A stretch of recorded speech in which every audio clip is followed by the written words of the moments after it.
Xalq deputatlari Andijon viloyati kengashining navbatdagi sessiyasi bo'lib o'tdi. Unda kun tartibiga kiritilgan masalalar deputatlar hamda mas'ul mutasaddilar tomonidan atroflicha muhokama etildi. Ana shunday jarayondan muxbirimiz lavha tayyorlagan. Andijon viloyatida ijtimoiy sohani rivojlantirish, xizmatlar sifatini oshirish va boshqaruvni zamonaviylashtirish masalalari Xalq deputatlari viloyat kengashining 18-sessiyasida ustuvor yo'nalish sifatida belgilandi. Dastlab sog'liqni saqlash tizimidagi islohotlarga e'tibor qaratildi. Bugungi kunda viloyatda tibbiyot sohasini raqamlashtirish, xizmatlarni soddalashtirish va aholiga qulaylik yaratish bo'yicha izchil ishlar olib borilmoqda.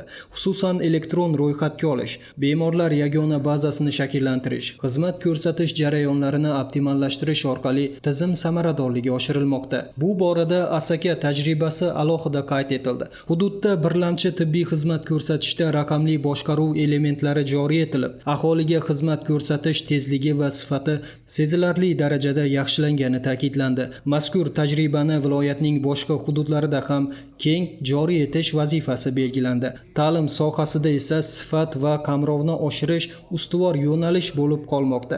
Maktabgacha va maktab ta'limi tizimida zamonaviy pedagogik yondashuvlar, raqamli platformalar joriy etilishi orqali o'quv jarayonining samaradorligini oshirishga alohida e'tibor qaratildi.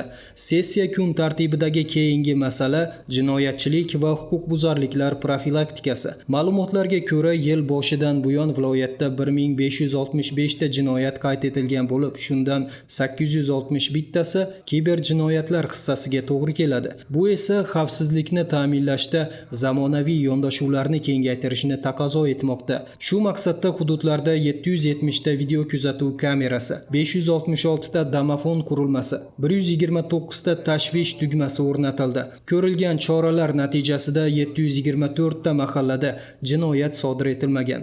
Yoshlar masalasi ham sessiya kun tartibidan muhim o'rin oldi. Olib borilgan manzilli ishlar natijasida 400 nafardan ortiq yoshlarning bandligi ta'minlandi. Ularning bir qismi kasb-hunarga o'qitilib, tadbirkorlik faoliyatiga jalb etildi. Bu esa yoshlar o'rtasida ijtimoiy barqarorlikni mustahkamlashda muhim omil bo'lib xizmat qilmoqda.